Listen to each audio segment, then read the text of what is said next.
It's the Elephant in the Dome, the official podcast of the Washington State Senate Republican Caucus. I'm Tracy Ellis with Senate Republican Leader John Braun and Senate Republican Budget Lead Chris Gildon. The budgets are out. Right now, the budget's going to be balanced, right? This is the budget for the remainder of the biennium.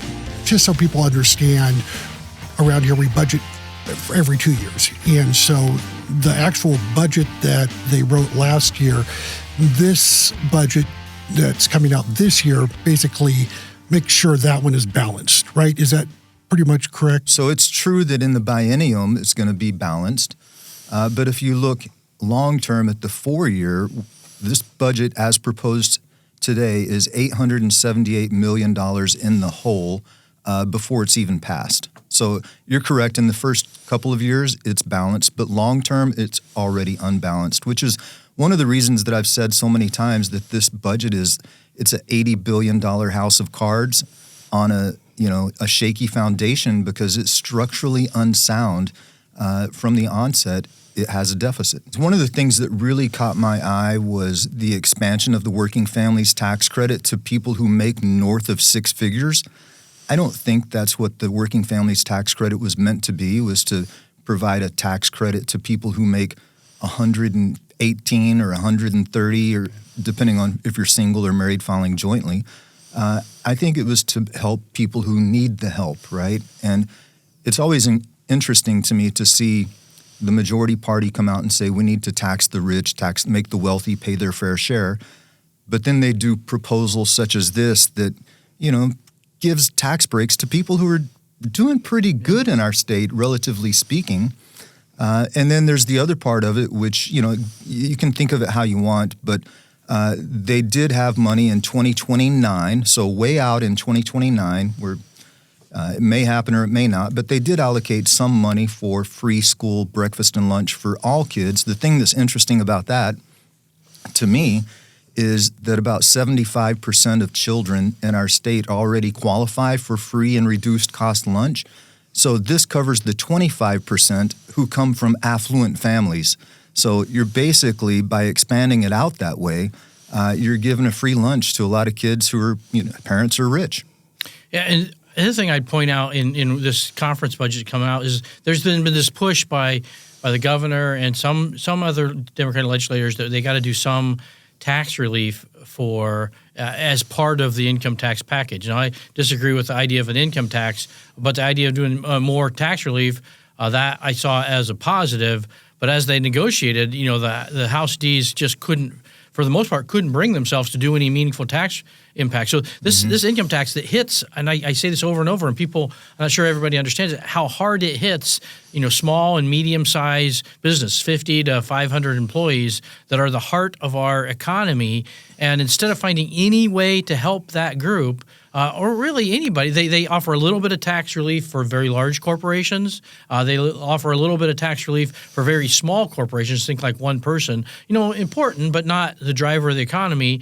And they, instead of any significant tax relief that would help our economy, and I would say help those folks that even more than free stuff from the government, like a working families tax credit or free lunch, they hurt the economy, and then they offer these other things to basically encourage reliance on state government rather than a robust economy that gives everybody more opportunity. I think they just got this entirely wrong, and they really showed their ideological leanings when they said we can't bring ourselves to do any meaningful tax relief at all, even if it helps with the regressive nature of our taxes that they talk about so often.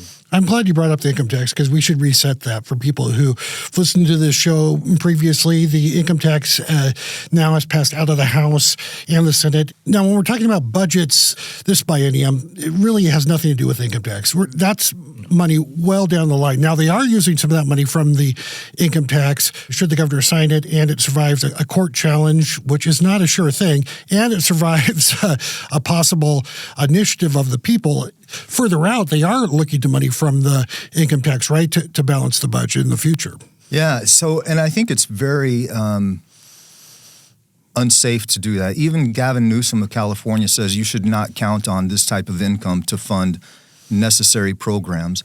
One of the reasons that is true is because people with the money that they are going to have to pay this income tax, they're mobile. They can move.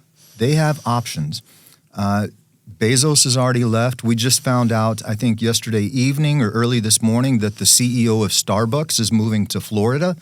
People are making decisions and choices right now that are going to certainly impact the state budget. Yeah, I mean, former CEO, but yeah, he has moved.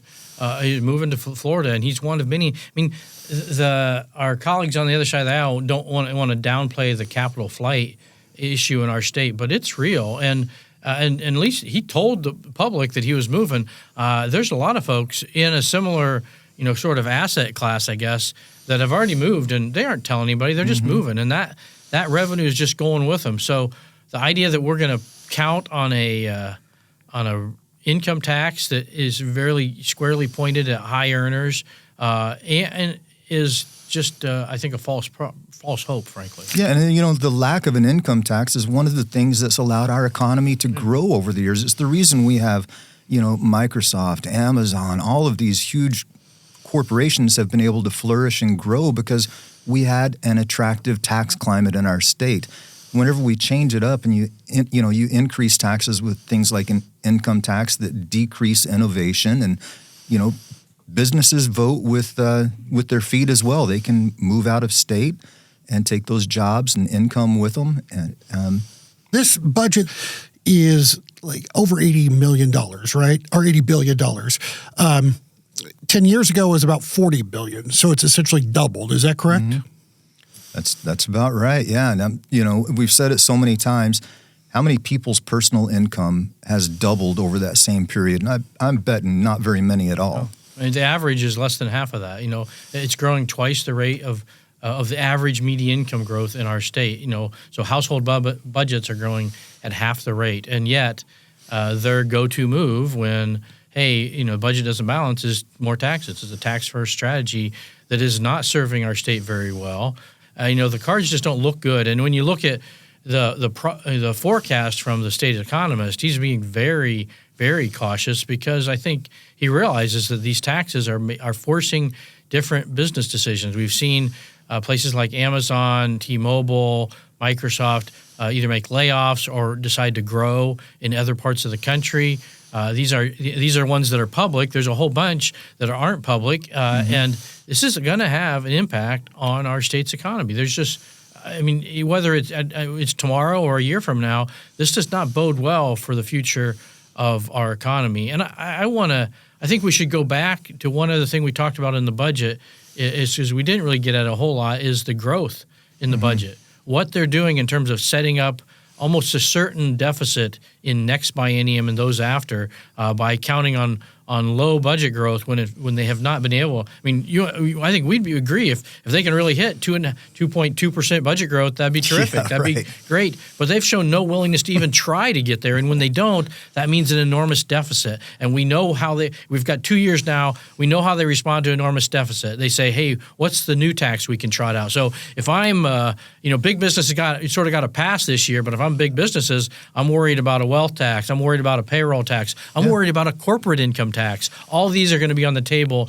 next year if they don't figure out a way to control their spending. It's the first thing that happens, right? Every state that's done this income tax, they've come out with promises saying that it's going to be narrow, it's going to be targeted, all of this. And everyone, it has grown and expanded to more and more people until everyone who has a job is paying the tax at some point in time. That's right. Is this a bit of a doom loop situation too, where you raise more revenue through taxes to balance the budget, but those taxes hurt the economy, so less revenue comes in. So then you get into that. Then you hit the same situation again, where you don't have enough revenue, so you raise taxes to get more revenue, and it hurts. Is that a potential that it could snowball like that?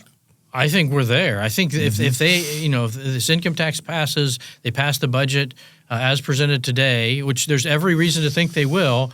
We are on our way, whether you call it a doom loop or a downward spiral, death spiral. All these things look like real possibilities for the state of Washington in the near future. Well, and then you combine that. You mentioned the 2.2% growth rate that they assume, where The real growth has been 15% year over year. So they're assuming a really low rate, which already puts us in a bad position in future years. We're already $878 million short in 2028, which means budgeting next year is not going to be very easy because they're going to have to come up with almost $1 billion to fill that shortfall just next year. Senator Gildon, last year you had that Save Washington budget, and I'm just wondering, did it age well? I mean, say that in some crazy, bizarro world that Republicans were in charge here at Olympia and the Save Washington budget passed.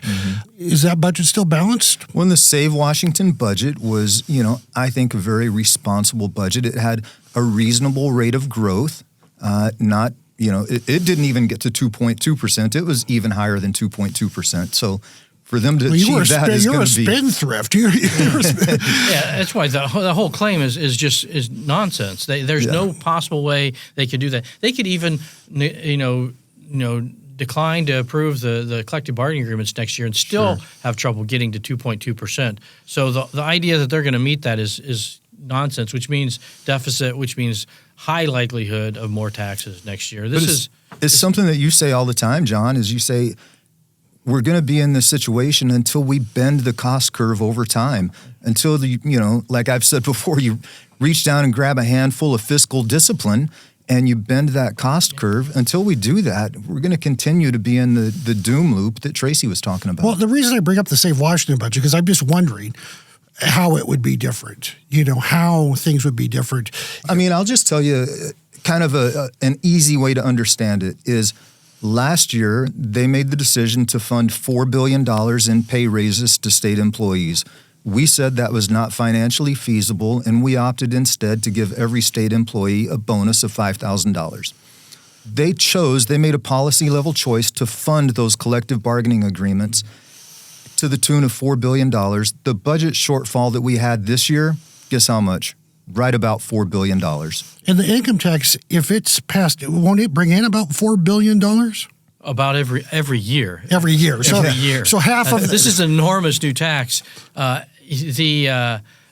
I would go further than Chris. I mean, the Save Washington budget, in addition to not showing up with a deficit this year, it also would have meant no tax increases on our business community, our economy, which means likely the downturn we've seen in revenue for the state quite likely wouldn't be happening. So there's two really important things: living within your means, not taking more money from the economy, allowing it to prosper, allowing a light touch on the economy has helped Washington for decades. Now the Senate, the Democrat majorities are going in the opposite direction, and the fruits of their labors are an economy that is spiraling down, revenues that are flattening and possibly going negative, and ultimately will undermine the things they say they're trying to protect, which are the social services our state government provides. Because at some point there simply won't be another tax they can get across the line to pay the bill. But what's going to happen is they're going to come up with another budget shortfall. They're going to say, well, we can just change the threshold of this income tax with just a little simple majority vote, and it's going to expand and apply to more and more. It's the easiest lever that government has to pull is the income tax. A little trivia in the income tax bill that came back from the House is they're already doing that. So instead of applying every year, they apply the inflation every 2 years. Yeah. But the net is every year more and more people, just because of inflation, their wage growth, more and more people fall under the income tax. So even with no action, they're slowly moving it to pick up more people. You can imagine what they'll do once they have a deficit they have to address. The writing is on the wall. What's going to happen here? This is an income tax for everyone.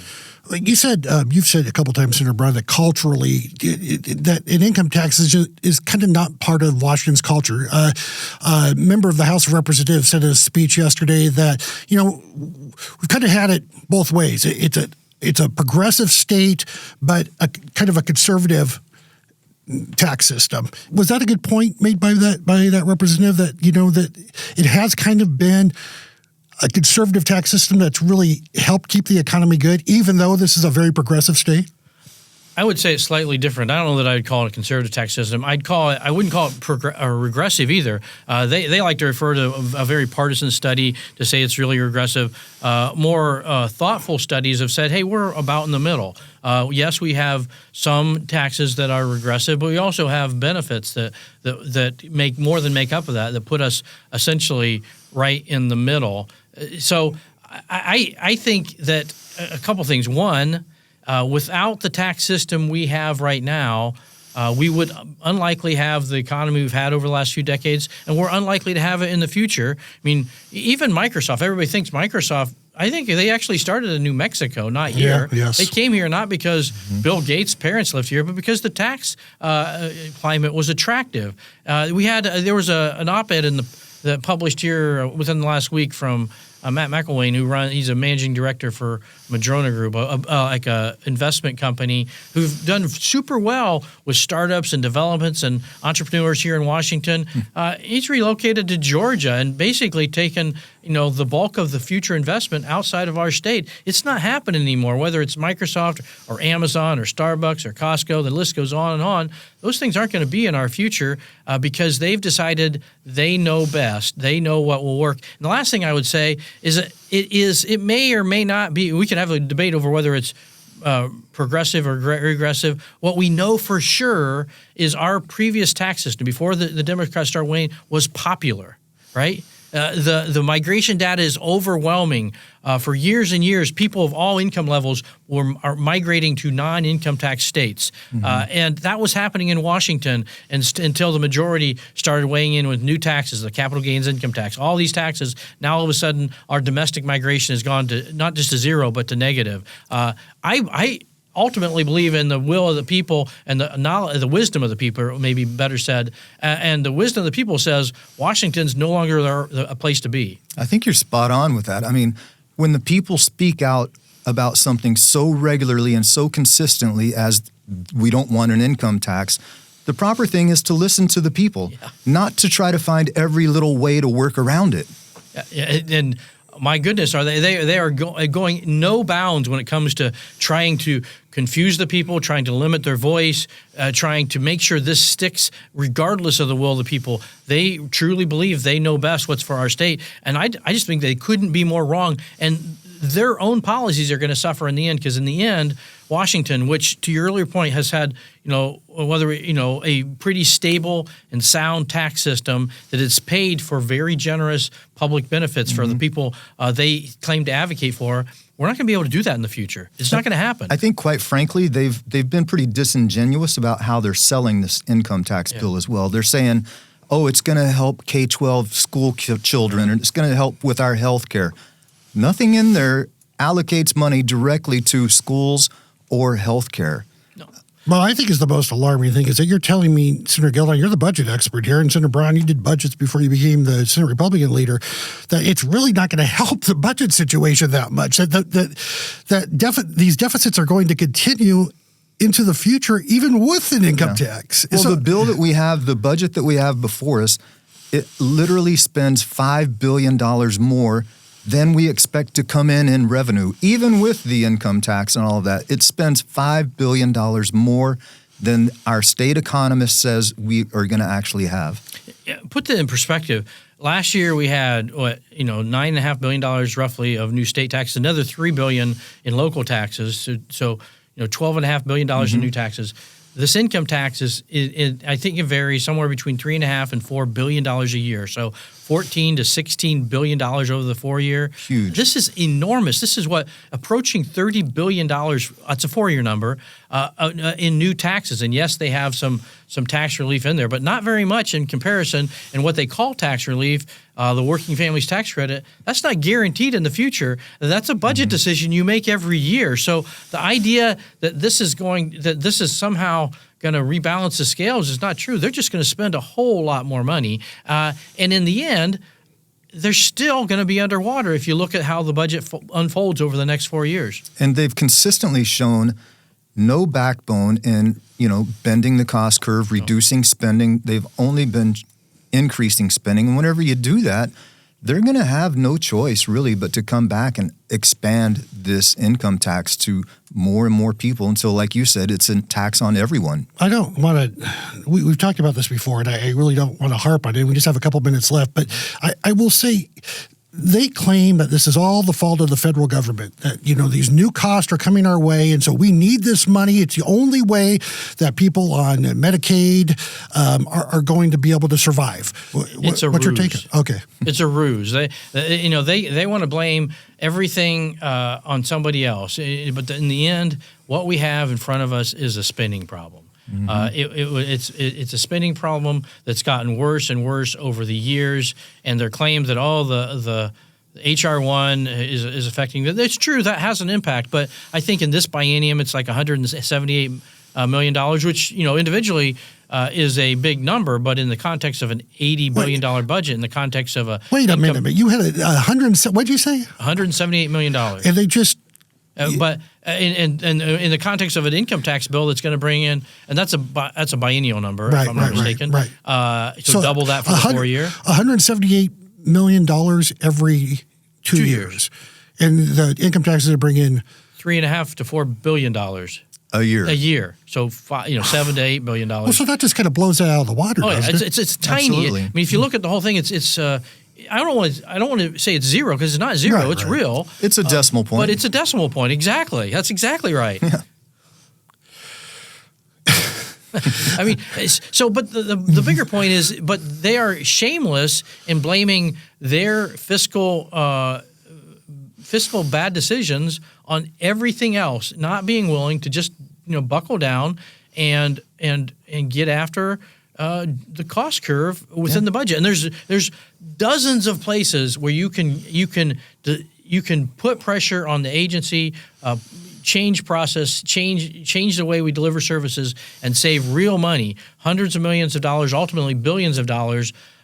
But they're not willing to do it because they're getting too much pressure back from the public sector unions, frankly. And this is not theory. I mean, we spoke about the Save Washington budget that we wrote just last year that actually did all of this. Mm-hmm. And we brought it back up again, time and time again, and they refused to make those structural changes like concurrent Medicaid.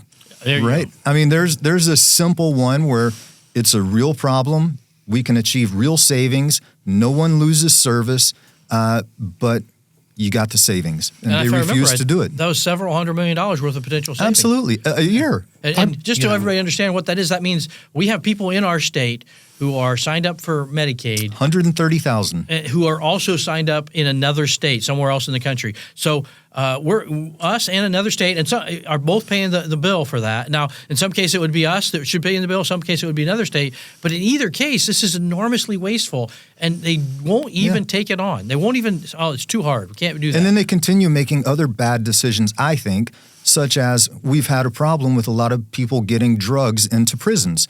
So they need more of the, higher level security beds than they have. So their solution is to spend $50 million on increasing bed capacity rather than purchase some drug scanners or some canine drug detection dogs and get at the actual problem. For I think it was like less than $2 million. We had those amendments in Ways and Means, Absolutely. Either for canine units or for scanning units. Either one gets out after the root cause. Instead, let's throw more money at the problem. We'll just tax and get more money and throw more money at the problem. Well, it's interesting because I hear people say, Republicans won't spend on anything, right? There's just nothing that a Republican – there's tons of stuff that you think is important to spend on. Like Senator Braun, I mean, for years you're talking about, special education in schools, spending more money there, spending more at Green Hill. You go look at the record. I mean, it's been a while now, but in the majority, we spent money.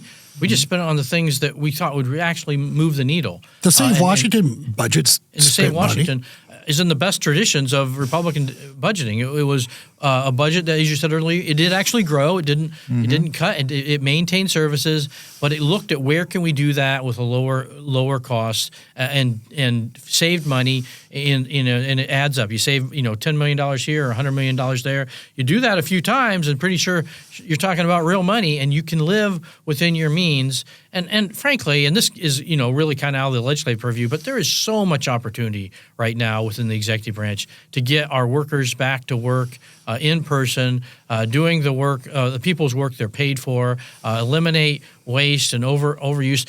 What's the number? It just ran across the other day. We've added 10,000 employees to state government since 2021.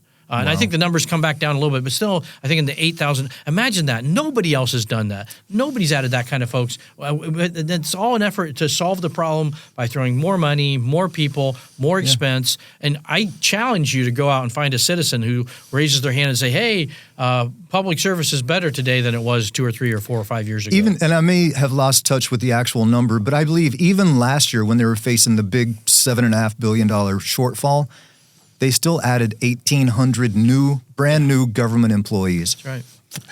Yeah. I think it's like the disconnect from reality. We don't make Washington less expensive by making it more expensive, and they don't seem to understand that. Yeah, thanks so much for spending some time during this busy time of the session to talk about these very important issues. Senator Chris Gildon and Senator John Braun. I'm Tracy Ellis. This is the Elephant in the Dome, the official podcast of the Washington State Senate Republican Caucus.